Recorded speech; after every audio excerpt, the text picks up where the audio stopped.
Em algumas igrejas que a gente costumava, que a gente ia, né, as pessoas sempre diziam assim: a palavra de Deus, ela se renova todos os dias, né? É interessante esse texto, esse jargão, né, de que a palavra de Deus se renova. Mas a palavra de Deus, irmãos, ela é sempre nova, né? E o fato de, às vezes, a gente repetir, ou os irmãos já, não, mas eu já vi esse texto e tal. Irmãos, quando nós, na nossa alimentação cotidiana, o básico, aquilo que é básico na nossa vida, já percebeu que a gente não enjoa? Né? Qual brasileiro que enjoa de comer o arroz com feijão? Você come ele todos os dias, né? A carne, se você comer ela todos os dias, por melhor que ela seja, você enjoa, mas não dá para fazer hoje uma linguiça? Não dá para fazer uma outra coisa, um outro tipo de carne? Mas o arroz e o feijão é sempre o mesmo. A palavra de Deus, ela é sempre a mesma, ela é nova, ela não precisa de se renovar, porque ela já é nova. E nós precisamos da palavra de Deus, que é o alimento básico para a nutrição da nossa alma, todos os dias. Todos os dias. Não dá para trocar ela por uma outra coisa. Trocar a palavra de Deus por uma outra coisa. Vai ficar faltando, né? Vai ficar faltando. Se você fazer um culto somente de louvor, né? Aí você vai embora para cá, mas peraí, a palavra de Deus, como é que ficou? Como é que fica? Vai ficar um vazio, né? Então a palavra de Deus, ela é insubstituível, né? E ela também não entedia, não enjoa. Você vai se alimentar dela todos os dias, e todos os dias vai ter necessidade deste alimento vivo. A Bíblia é o pão vivo que desce do céu. Muito bem, irmãos, nós já conhecemos a história de o nosso pai na fé, né, chamado de pai na fé, o pai da fé, esse homem chamado Abraão, ou Abrão, né, a princípio, né? E aqui nós vemos um paralelo muito interessante, importante para as nossas vidas, porque olhando para a vida de Abraão, para esse homem, nós traçamos aqui um paralelo com a nossa vida, né?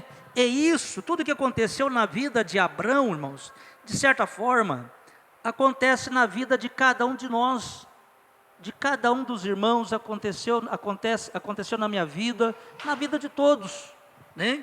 E aqui nós vemos um homem que ele era idólatra, o pai dele, os pais dele, a família dele, né? O país em que ele vivia, né? Os pais dele eram fabricantes de imagens de escultura, os pais dele, olha só, eram fabricantes de imagens de escultura, né? E Abraão também era fabricante de imagens de escultura. Mas a Bíblia diz, irmãos, que um dia ele ouviu uma voz que era diferente de todas as demais que ele já tinha ouvido, né? É interessante que alguém pode até dizer assim, mas peraí, será que não correu o risco de ser um demônio que estava falando com ele? Porque ele ouviu uma voz. Mas a gente observa aqui, que Abraão, ele não teve dúvida em seguir, em obedecer aquela voz. Eu vou contar só aqui um paralelo, aqui uma ilustração. Não é uma ilustração porque é verídico, né? Eu fui garimpeiro por muitos anos, né? Isso lá desde a minha infância até a juventude, isso no estado de Minas. E era garimpo de diamante, né? Então, a pessoa quando chegava para o garimpo, que ele era novato, que ele não conhecia diamante, ele ia trabalhando e guardando todas as pedras branquinhas que brilhavam, ele guardava aquelas pedrinhas, né? E ele achava que era diamante, Mas quando ele pegava um diamante, que ele achava um diamante de verdade, na hora, ele dispensava todas as demais pedras que brilhavam. Sabe por que isso? Porque o brilho do diamante não se confunde com o brilho de pedra nenhuma.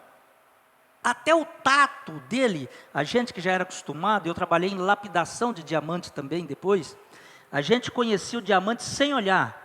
Só de pegar o tato, a gente conhecia, sabia se era ou não era diamante, sabe? Então, a voz de Deus, ela é inconfundível, inconfundível. Qualquer pessoa conhece quando é Deus que fala com ele, porque ela não se mistura com nenhuma outra. Eu creio que Abraão também não teve dúvida, ele não foi consultar, mas será que, peraí, que voz é essa? Será que é Deus? Será que é o Deus Altíssimo? Talvez ele já tivesse ouvido falar desse Deus, né? Talvez já tivesse ouvido falar, mas o fato é que Abraão, irmãos, ele não se confundiu de maneira nenhuma, né? E no primeiro versículo aqui, nós vemos algumas promessas, né? Aqui nós vemos 3 renúncias. Deus exige renúncias. A primeira dela é: sai da tua terra. A primeira coisa que Deus falou para Abraão, a primeira exigência: sai da tua terra. A segunda: sai do meio da tua parentela. E a terceira: sai da casa do teu pai. Irmãos, parece muito estranho e muito pouco agradável essas exigências, não é? Talvez se fosse assim numa ótica humana, Deus deveria chegar primeiro fazendo promessas, né? Agradando ele, dando um tapinha nas costas e tal, mas não, irmãos. Deus chegou direto, ele foi direto ao ponto, né? Ele falou para Abrão, os irmãos me perdoem, eu acostumo mais com o nome que foi definido, né? Abraão, mas antes de se tornar Abraão, o nome dele era Abrão, somente Abrão. Não soa nem muito legal, né? Esse nome, Abrão, né? Mas muito bem. Mas Deus, ele foi direto ao ponto, irmãos, né? Ele não trouxe nenhuma promessa assim tão agradável no momento para ele, né, e tal. Só fez exigências para ele: olha, sai da tua terra. Irmão, sair da terra, isso quer dizer você sair de um conforto. Na sua terra, você está confortável, né? Você tem tudo ali. É semelhante àquela mulher que o profeta perguntou para ela: o que você quer que eu faça para você? Né? Aquela mulher que não tinha filhos. Ela falou: não me falta nada. Eu moro no meio do meu povo, estou aqui tranquila, estou cercada de bens. Quando a gente está na casa do Pai, na terra da gente, irmãos, é uma beleza, é uma bênção, né? Mas de repente chega alguém e fala assim: olha, sai da tua terra. Já de cara você sabe que não vai ter amigos por um bom tempo, os seus parentes, né? Aquele aconchego, aquele carinho, aquelas palavras de ânimo quando você estava triste, que um amigo chegava e dava, você não vai ter mais. Isso quer dizer, você vai ter que começar a andar sozinho. Você vai ter que crescer. Vai ter que crescer. Deus chama Abraão para uma nova dimensão de vida, para algo muito diferente que ele ainda não havia experimentado. Não havia experimentado. E é isso que Deus faz, irmãos, com cada um de nós, quando Ele nos chama para a tua graça, quando somos alcançados pela graça do Senhor, sabe? Mesmo muitas das vezes que você não tem que sair da sua casa, da sua terra, né, da sua cidade, mas você tem que deixar os seus pais, os deuses do seu pai, os ensinamentos da sua mãe, né? No sentido religioso, dizendo, né? Você tem que deixar tudo aquilo ali. Eu, quando aceitei Jesus, né, modo antigo de falar, a minha mãe falou assim: olha, então você não serve mais para morar com a gente. A minha mãe me botou para fora de casa, mandou embora, né? Aceitei Jesus, fui para a igreja num dia, cheguei em casa feliz, falando, eu falei, então você pode ir embora daqui, né? E eu fui embora de casa, no outro dia eu já fui embora de casa, foi assim, sabe, irmão? Então, o Senhor nos chama assim, numas circunstâncias que humanamente não se explica. Mas quando o Senhor nos chama, irmãos, Ele já coloca do seu Espírito Santo em nossos corações, em nossas vidas. E é somente por isso que nós conseguimos realizar as exigências de Deus. Porque se não for pelo Espírito dEle, nós não sairemos do lugar. Não sairemos do lugar, de maneira nenhuma. Então o Senhor diz para ele, sai da tua terra, sair da zona de conforto, do meio da tua parentela, cortar vínculos emocionais. Vínculos emocionais. Isso não quer dizer que devemos abandonar os nossos pais que não são crentes, não, de maneira nenhuma. Mas agora temos que colocar limites a esses vínculos.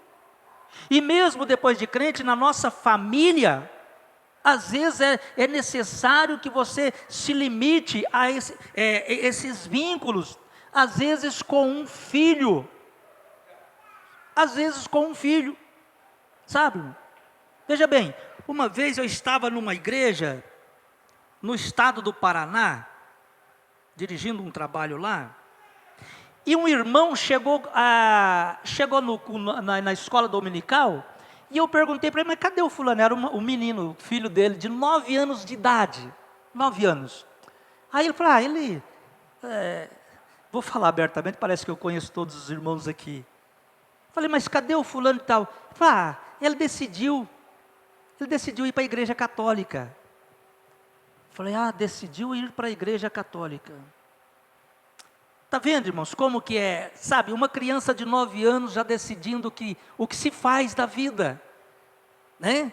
Então, o cristão precisa de administrar bem os seus vínculos emocionais, sabe? Isso quer dizer, não deixar o Senhor por nada, por filho, por esposa, por irmão, por ninguém. É Ele em primeiro lugar, Ele tem que ocupar o primeiro lugar das nossas vidas. Esses dias eu estava ouvindo uma pregação do pastor Jonatas, e eu achei muito interessante, ele falando a respeito dos filhos. A respeito dos filhos. Criamos os nossos filhos até uma certa idade, mas dali para frente, nós temos que soltar, falar, agora é você e Deus. Devemos orar sim, com certeza, continuar orando. Mas vai chegar um momento que ele vai ter que assumir essa responsabilidade. Porque muitas das vezes o pai e a mãe ficam se martirizando por causa daquele filho que está fora da igreja.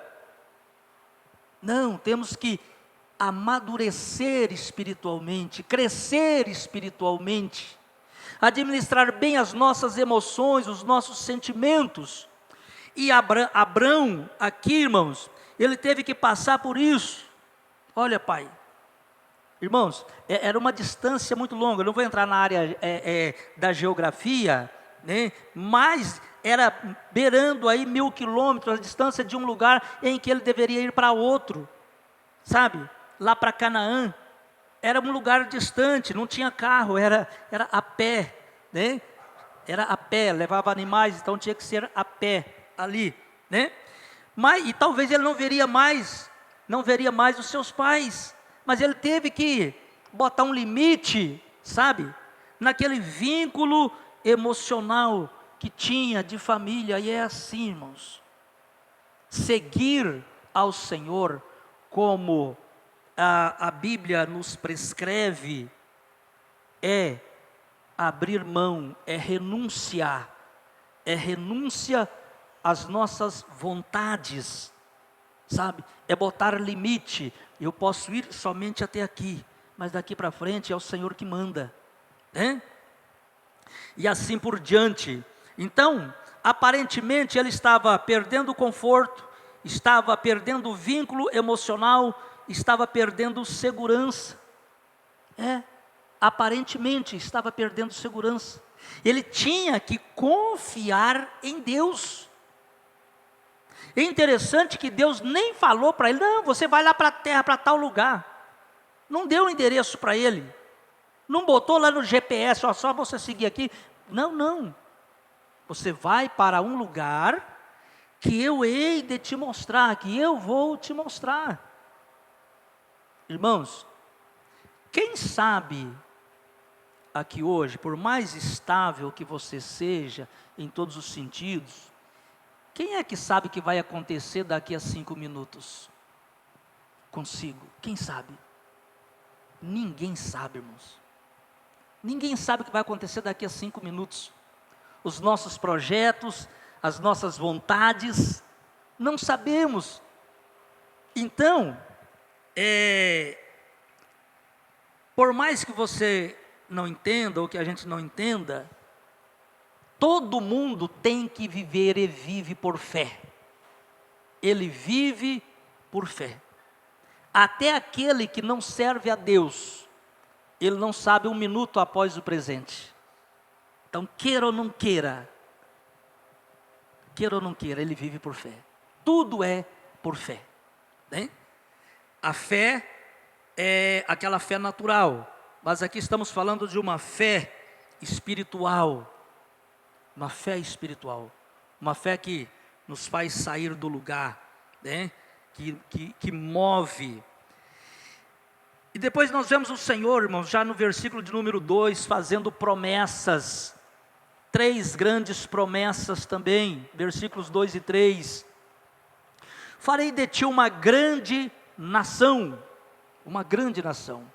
Aqui o Senhor, ele estava falando de descendência, né? Eu ganhei o 2º neto esses dias, irmão, não tem coisa melhor do que isso.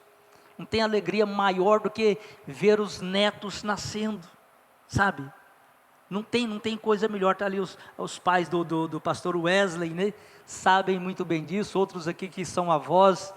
Não tem coisa mais gratificante do que você ver, olha, esse aqui já são filhos dos meus filhos, né? Ou seja, eu já posso partir em paz, tranquilo, né? Já não tem riqueza que pague isso, né? Mas Deus estava falando para Abraão de uma descendência que iria muito além disso. Estava falando de nós aqui hoje. Deus estava falando de nós. Ele estava falando da nação, da descendência do povo de Israel, mas estava jogando muito mais para frente. Ele estava falando do Israel espiritual, que é a igreja do Senhor, em todos os cantos da terra. E essa igreja está plantada e tem pessoas ali glorificando, enfrentando a morte. Tem pessoas, irmãos, hoje ainda, sabe, que aceita o Senhor de manhã e à noite ele é morto, mas continuam servindo a Deus. Esses dias eu vi na internet, né, sobre a igreja perseguida lá para o Oriente Médio, na Índia, no Afeganistão, na Nigéria, sabe? Estão sendo massacrados, mas se reúnem cantando, louvando o nome do Senhor e orando pelas pessoas que perseguem eles. Dá para entender isso? Orando para as pessoas que os perseguem, que os matam. Irmãos, é só pelo Espírito Santo de Deus. Eles não sabem o que estão fazendo, mas os irmãos que estão passando por essa perseguição entendem claramente o que eles estão fazendo, o que está acontecendo, né? E eles nem revidam, não partem para a guerra, não partem, porque eles sabem que, como na igreja primitiva, o sangue deles que cai no chão, aquilo ali são testemunho para novas pessoas, novas almas virem ao Senhor.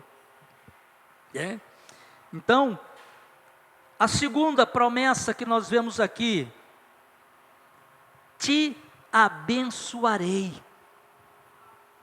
Te abençoarei. Irmãos, quando nós falamos de bênção do Senhor, que o Senhor vai abençoar, para quem não entende, né, leva tudo para o lado material, financeiro, né? O Senhor vai abençoar, Ele vai me dar uma casa, vai... Não, irmãos, Bênção de verdade não é isso daí. Bênção de verdade é a aprovação do Senhor. É o Senhor falar assim: olha, eu estou contigo. Eu estou contigo. Isso é bênção de Deus.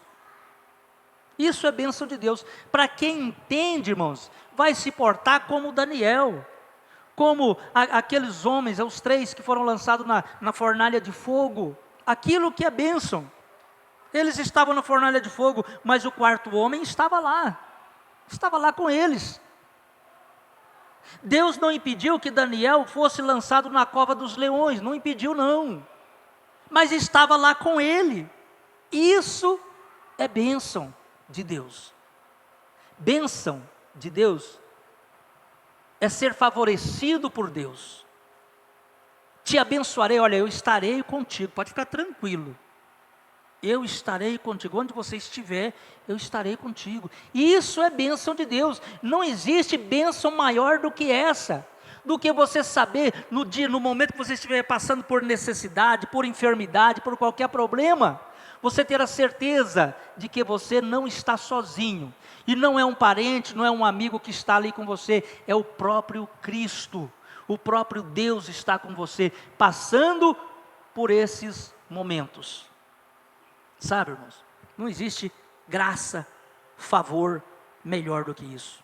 Então essa é a segunda promessa do Senhor que Ele fez a Abrão, e que de uma forma indireta também a cada um de nós. O Senhor está conosco, está conosco. É isso que nós precisamos de entender, irmãos, entender. Sabe, quando o cristão entende o que é andar com o Senhor, ele aprende a ter paciência, a ter calma, ele aprende a não se, ficar eufórico, a ficar nervoso, a ter medo. Não, o Senhor está aqui, o Senhor está conosco, né? Ainda que a lógica, tudo fuja, né, da lógica, mas se o Senhor está com a gente, irmãos, em qualquer momento ou circunstância, está tudo bem. Está tudo bem, né? A terceira promessa que nós vimos aqui: em ti serão benditas todas as famílias da terra. Irmãos, tem noção da profundidade, da grandeza, daquilo que Deus estava revelando para aquele homem? Para um homem que não tinha conhecimento de Deus, para um homem que era idólatra, que até aquele momento não conhecia Deus, né? Eu acredito, entendo que Abraão, ele não teve uma compreensão de tudo aquilo naquele momento. A igreja ainda não estava formada, o Senhor estava apontando para o futuro. Talvez Abraão, mas eu não entendo esse negócio, como assim todas as famílias da terra serão benditas em mim, através de mim? Mas o Senhor, ele já estava apontando aqui para o Senhor Jesus Cristo, para o seu Filho amado. Quando ele falou aqui sobre para Abrão aqui, que as famílias da terra serão benditas em ti, ele estava falando em Jesus, que Jesus estava em Abraão, ou seja, sairia de Abraão, descenderia de Abraão. Ele estava falando de uma forma global, toda a terra, todas as famílias da terra seriam benditas. Então veja a grandeza do projeto de Deus. A grandeza do projeto de Deus. Irmãos, cada um de nós aqui, talvez você não tenha a mínima ideia, sabe? Mas você já parou para pensar, ou para se perguntar, por que o Senhor me chamou? Por que o Senhor me escolheu? Será que é simplesmente um por acaso? Né? Será que eu sou apenas um membro de banco, dos bancos dessa igreja? Não, você é muito mais do que isso. Não estou aqui para engrandecer o homem, mas para fazer com que nós possamos entender a nossa importância no reino de Deus, porque nós fazemos parte do reino de Deus, parte desse projeto, e não estamos aqui por acaso, não. E cada pessoa tem a sua função nesse projeto. Cada um tem a sua função, né? Antigamente, vocês irmãos já viram, tinham pessoas que nascia com um dedinho morto grudado aqui, já viram? Né? Faz tempo que eu não vejo isso mais, mas tinha. Na minha época de criança eu via, achava interessante, parecia aquela bolotinha, né? Não tinha serventia nenhuma, né? Podia cortar e jogar fora, e não servia para nada. Mas os membros, os irmãos, nós não somos esse dedinho que não tem serventia para nada, não. A Bíblia diz que nós somos membros do corpo de Cristo, que é a igreja. Isso é muito grande, tá? Isso imprime em nós responsabilidade. Eu não sou um qualquer. Eu não posso deixar de cumprir com a minha função no corpo de Cristo. Isso é muito glorioso, irmãos. Eu que não merecia nada, não era nada, e o Senhor me colocou nesse lugar. Tem coisa mais gloriosa do que isso, né? Então, nós vimos aqui o Senhor, ele faz 3 exigências para Abraão, e depois ele faz 3 promessas gloriosas, que é muito grande, que ainda que a gente ficasse aqui a manhã toda, não seria o suficiente para a gente falar sobre toda essa grandeza. É muita coisa, é bênção demais, né? Partindo para os versículos de número 4 a 5, diz assim: partiu, pois, Abrão, como lhe ordenara o Senhor, e Ló foi com ele, que era o seu sobrinho. Tinha Abrão 75 anos, quando saiu de Harã. Levou Abrão consigo a Sarai, sua esposa, e a Ló, filho de seu irmão, e todos os bens que havia adquirido, e as pessoas que lhes acresceram em Harã. Partiram para a terra de Canaã, e lá chegaram. Partiram para a terra de Canaã, e lá chegaram. Irmãos, até onde nós lemos aqui, vimos, né? E falamos, estava somente no plano do projeto, no plano dos projetos. Deus havia falado para ele, fez exigências, fez promessas, né? Aquilo tudo ali era um projeto. Agora caberia executar o projeto, né? Ainda estamos no início do ano, né? E é costume, né, das pessoas fazerem projeto, né, para o ano seguinte. Eu vou fazer isso, vou fazer aquilo outro, vou ser mais crente, vou ler mais a Bíblia, vou mais não sei o quê, tanta coisa, não é? E muitas das vezes só fica no projeto. Passa um dia, 2, não, mas está no começo, ainda semana que entra eu começo. E não começa. E o tempo vai passando. Os dias vão passando, os meses e os anos vão passando, né? O presbítero Marcelo já passou dos 50 anos, falou para mim ali no fundo, e parece que foi ontem, né? Parece que foi ontem que você tinha 15 anos, 18 anos, que maravilha, né? Está vendo quanto passa rápido, irmãos? Irmãos, as coisas de Deus não se deve deixar para amanhã, ficar adiando, sabe? Ficar adiando, depois, se der tempo. Não, irmãos, ninguém faz a obra de Deus se der tempo. A pessoa que pretende fazer algo para o Senhor e esperar em sobrar tempo, você nunca vai fazer.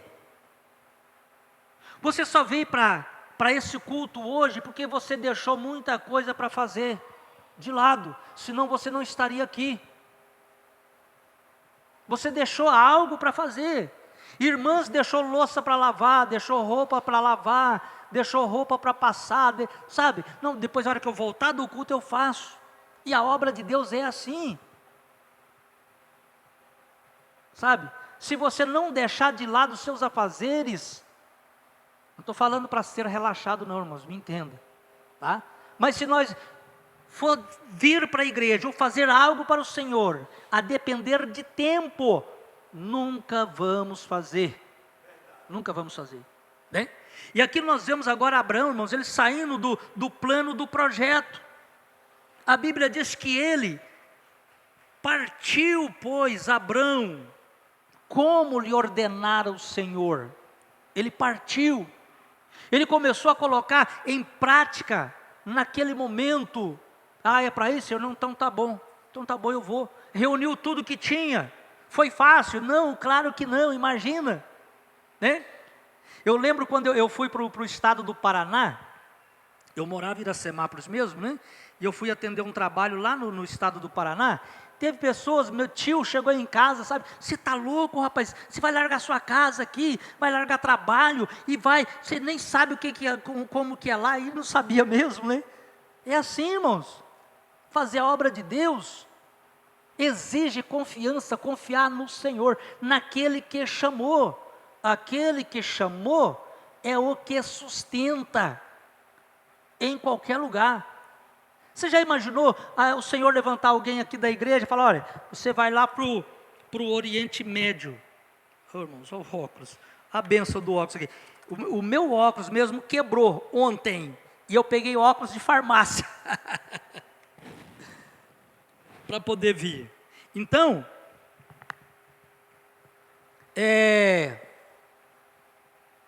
se a gente não fizer isso, irmãos, não colocar em prática, no momento em que a gente recebemos do Senhor, as coisas vão ficando para trás, vai deixando, sabe? E a gente acaba não fazendo nada. E quando eu fui lá para esse lugar, chegou pessoas e falaram, não, você está louco, você vai lá para esse lugar. Eu fui, irmãos. Né? Se alguém que for mandado lá para o Oriente Médio, esse lugar lá que estão matando cristãos, pode ter certeza, ainda que você vá durar lá somente 15 dias, mas vai ser os melhores 15 dias da sua vida, da nossa vida, porque você vai cheio do Espírito Santo. Tem pessoas daqui que falam assim, mas será que eu conseguiria ir até as últimas consequências sem negar o Senhor? Não é? Nós estamos acostumados aqui nessa liberdade, achamos impossível. Irmãos, o Senhor vai te encher tanto do Espírito Santo, sabe, que não por zombaria, mas você vai dar risada dos seus inimigos, sabe, porque você vai entender que eles até podem tirar a vida desse corpo, mas a alma já vai estar com o Senhor daqui a pouco. É como Paulo falou quando ele estava prestes a ser decapitado: acabei a carreira, guardei a fé, e agora o que me resta, só aguardo a coroa de justiça que o Senhor me dará. Sabe, irmão? Era isso que Paulo estava vendo. E é isso que aqueles irmãos, aqueles missionários que entregam as suas vidas, é isso que acontece com eles. Sabe, irmãos? O Senhor nos capacita, Ele nos enche do seu Espírito para que possamos fazer a sua obra em qualquer lugar, aonde estivermos. Então precisamos de executar o plano que o Senhor nos dá, sair do projeto e partir para a execução. Nos versículos de 6 a 8, atravessou Abrão a terra até Siquém, até ao carvalho de Moré. Nesse tempo, os cananeus habitavam essa terra. Apareceu o Senhor a Abrão. Aqui nós vemos mais um cumprimento, que o Senhor sempre estaria com ele, né? O versículo 7, apareceu o Senhor a Abrão e lhe disse, darei a tua descendência essa terra. É interessante, né, irmãos, que o Senhor não falou assim, Abraão, eu vou te dar essa terra. Eu vou te dar essa terra, mas eu darei a tua descendência essa terra. Ali edificou Abrão um altar ao Senhor, que lhe aparecera. Passando dali para o monte ao oriente de Betel, armou a sua tenda, ficando Betel ao ocidente. E Ai era uma cidade ao oriente. Ali edificou um altar ao Senhor e invocou o nome do Senhor. Irmãos, isso que é coisa gloriosa. Ele chegando nessa terra, uma terra estranha, uma terra que já era habitada, era os cananeus que habitavam ali. E o povo cananeu, ali, aquela terra, aquela região, ela era constituída de 7 nações, eram 7 povos, a terra de Canaã. E aquele povo ali, eles eram idólatras, eles eram muito violento, sabe? É por isso que o Senhor desarraigou eles daquela terra e colocou Israel ali, porque eram maus inquilinos, sabe? Aquele povo tinha os seus deuses, eles tinham os seus deuses.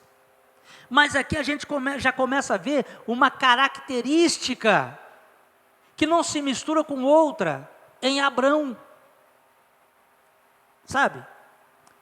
Você já pensou, você chega num lugar estranho, e numa terra estranha, aí você chega lá, né? Eu já passei por isso, né? As pessoas ficam te olhando assim meio de lado, né? De canto de olho. Eu tive essa experiência tanto no Paraná quanto no Mato Grosso, né? E a princípio você não é muito bem aceito, né? Você veio de outro lugar e tal, principalmente partindo do estado de São Paulo, viu, irmãos? Principalmente partindo do estado de São Paulo. As pessoas, esse cara é lá de São Paulo, é todo mitidão e não sei o quê, né? É mais ou menos assim, né? Mas imagina Abrão chegando na terra de Canaã, e quem sabe alguns daqueles homens lá, daquelas famílias, olha, você não quer dar nós vamos ter um culto, né, o culto pagão deles, né, em tal lugar. Até Abraão talvez já falou uma outra, olha, é que eu sirvo um outro Deus. Irmãos, eu acredito que a primeira resistência já seria ali, o cara não é dos nossos. Ele não é dos nossos. Ele serve um outro Deus, ele tem um outro Deus, que Deus é esse? E o pior, irmão, naquele tempo, era você apresentar um Deus que não era palpável. Essa era a pior coisa que tinha. Se era chamado de louco, sabe?